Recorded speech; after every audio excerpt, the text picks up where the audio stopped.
À Moussodougou, une commune rurale de l'ouest du Burkina, plus de 400 femmes nourrissent l'espoir d'obtenir leurs attestations de possession foncière rurale pour se mettre à l'abri de retraits arbitraires de parcelles. Ce résultat a été obtenu grâce à la sensibilisation des hommes.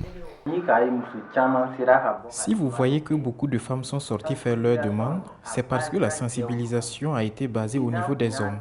Si on s'était dit que, comme ce sont les femmes qui sont concernées par l'initiative et que ce sont elles qu'on devrait sensibiliser, ça n'allait pas marcher. La femme ne prend pas de décision.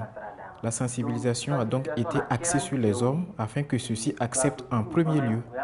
Les chefs de ménage ont par la suite compris que donner la terre à sa femme, c'est pour le bonheur du foyer. Au début, ça n'a pas été facile parce que les hommes voyaient qu'en donnant la terre à sa femme, le mari en question courait le risque que cette dernière emporte ses terres avec elle dans une autre famille au cas où il venait à ne plus être de ce monde.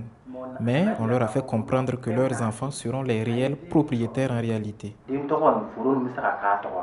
L'attestation de possession foncière viendra donner un coup de fouet aux activités génératrices de revenus des femmes de Moussodougou. Sans document, on ne peut pas se dire propriétaire d'une terre. Parce que lorsque celui qui t'a remis la parcelle voit que tu es en train de planter des arbres, il te la retire. Dans de telles conditions, on ne peut pas s'en sortir.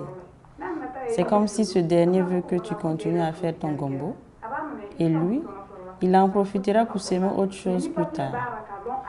Mais quand il te voit planter des arbres, il se dit que tu cherches maintenant à lui extorquer sa terre.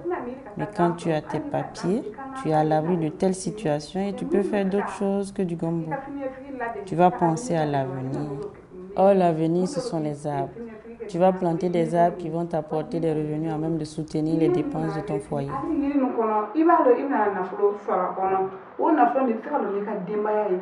Les autorités coutumières qui ont été au cœur de la sensibilisation appellent eux aussi au changement. Ta femme, c'est ton tout.